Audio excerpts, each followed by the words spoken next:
Ehihie ọma nọ ụmụ ọdịnala Igbo, nke ọma nọ, ekene m nwoke, ekene m nwanyị, ekene m onye ukwu, ekenekwa onye nta. Asị m ka chi nkwọ tata gọzie anyị, ka nkwọkọtara anyị ndụ, kọtara anyị ihe ọma, kọtara anyị udo na aga n'iru, ihe akụ na ihe enwenwe. Ka chi anyị na ezumezu mmụọ niile anyị na-achụrụ aja gọzie anyị, bupụrụ anyị ọnwụ ike, bupụrụ anyị uke, bupụrụ anyị ụchụ mmụọ na ụchụ mmadụ, doziere anyị ọnọdụ, gọzikwa anyị bọsị nkwọ, bọsị eke, bọsị orie, bọsị afọ, n'afịa na n'ụbọchị na-anọ ise ise ise. Ya bụkwa onye nke gị nwaada gbara ọma ụzọ mmiri, ọkwa onye mgbasa ozi ọma ọdịnala Igbo, bụrụkwa dibịa Igbo. Anyị na-agbasi afọ ike, na-alụkwazi ọrụ mmụọ dị iche iche. Enyere ụmụ Igbo aka ịmara eziokwu gbasara ọdịnala, maka na ọdịnala bụ ụzọ ndụ n'ụzọ eziokwu. Ana m agwa ụmụ Igbo, na-asị ụmụ Igbo ka anyị na-achịtaba n'ọdịnala Igbo. Ọdịnala bụ ụzọ ndụ, bụ ụzọ eziokwu. Ọ usoro chi anyị na ndị ichie anyị ha si ekpere Chukwu Okike abịa wee bite ndụ aka chaa isi awọ. Wee na-asị ụmụ Igbo ka anyị na-ata n'ọdịnala Igbo, ka ihe wee dịrị anyị na mma. Isiokwu m ji bịa tata bụ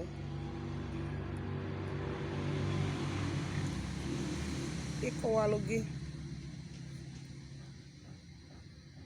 na ihe dị na chi onye ụwa ka ọ bụgom ya, mana ịgwakwa gị na mmadụ ịchụkwara mmụọ kwesịrị ịchụkwa dịka chi ya, nwekwaziri ike imebiri ya ọrụ mmụọ ọ na-arụ. That is feeding the wrong entity as your chi can hinder your spiritual work. Onwere onye ji akpata etufu abụọ ọgaranya. Onwere onye na-alaiki ihe o nwelu na-efunarị ya. Onwe na-alaiki itinye ihe ebe ọ na-ekwesịrị itinye ya, ọmịtali ya mkpụrụ. A lot of people abụ ha gba afa alụbalụ ha ọrụ mmụọ, agbalụ ha afịa dị na chi ha, asị ha na Okeke bụ chi ha, na Okorie bụ chi ya, na Okafọ bụ chi ya. Onye ahụ wee na-agba mbọ, na-agbakiri ala ka o nwee ike mee gịnị, wee chukwa chi ya, ka ya na chi ya dị na mma. Mgbe a ga-enyezi nri, ọ bụrụ a wrong entity, and inye ha na wrong entity nri, ọ bụrụ onye dị spiritually conscious, ọ ga-amata na ihe bịa dịwarị ya, ụzọ bịa kpachie.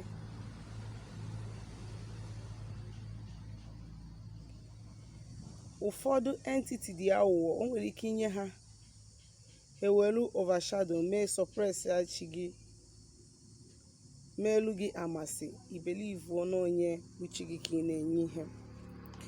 Mana oge na-adịghị anya, you will start seeing the effect of feeding the wrong entity as your chi onye ụwa. Mara na chi mmadụ bụ ụzọ. Ọ dịka mmụta na anaghị m arụrụ mmadụ ọrụ ọbụla ma ọ bụ na ịchụkwara chi gị. Anaghị m arụrụ gị ọrụ ọbụla ma ọ bụ na ịchụkwara chi gị, maka na chi onye adịrọ n'izu n'isi na-acha ya awọ. Ihe ọbụla chi mmadụ na-ekwetarọ anyị eme n'onye ahụ. ihe a niile bụ ilu okwu Igbo anyị na-atụ, mana eruzie ebe anyị ga-eme ya apply, onye ọbụla adị confused. What am I trying to say? Ihe m na-achọ ịkọwa bụ na ọ bụrụ na ị chọrọ ịrụ ọrụ, ebe na ị chọrọ ịrụ ọrụ awele, ọ na ị chọrọ ịrụ ọrụ mmiri, ma ọzọkwa ọrụ mmụọ ndị ọzọ dị iche iche a na-alụ alụ, i wee jee nye the wrong entity nne, ọ ga-ehinder that spiritual work ị chọrọ ịrụ, maka na onye bụ chi gị ga na-ewe iwe, and that wrong entity inyere ihe ama nkwudoro gị, ọ kwudogodu or just for a temporal, o mere gị amasị na o riri ihe na-abụrụ nke, mana otu esi wee nwee mmadụ dị wicked ka esi wee nwee mmụọ dị wicked, ka esi wee nwee mmadụ dị awụ ka esi wee nwee mmụọ dị awụ. Ihe nna-achịkọwa bụ na ọ dị mkpa at least ihe gbasara afọ onye ụwa, dịrị sure before you start calling names.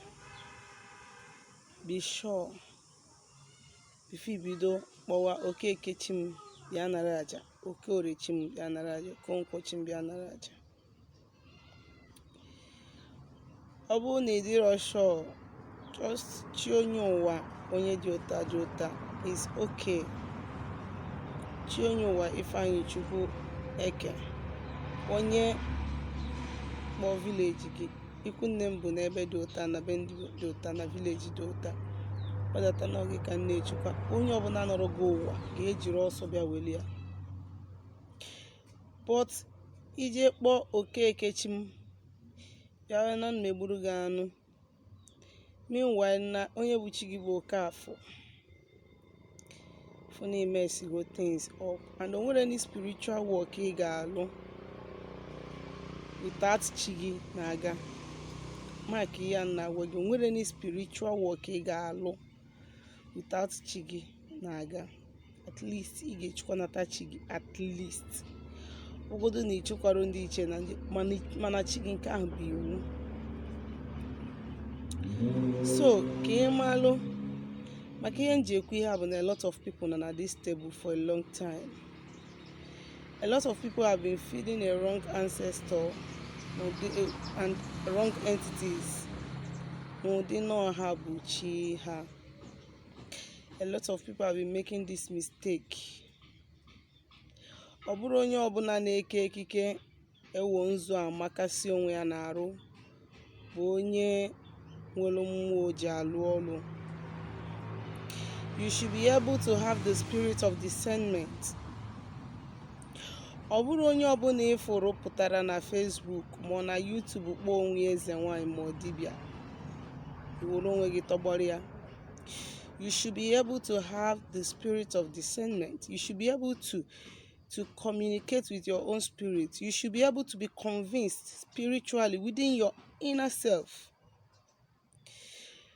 Mara ma onye ahụ ga-arụ nwụrụ gị ọrụ, mara ma onye ahụ ihe ahụ ọ na-eklem na ọ bụkwara ya n'eziokwu.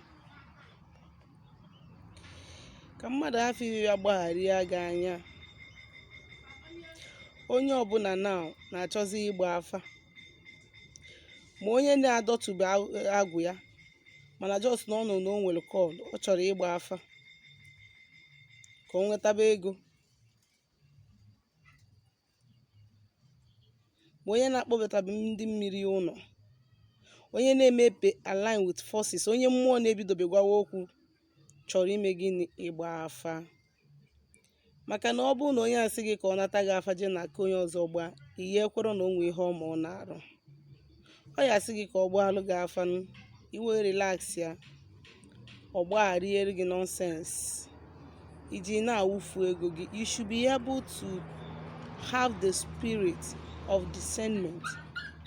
Mara ụdịka mmụọ onye na-asị gị na ọ ya emelu gị nke na ọ na-emelu gị nke azụ.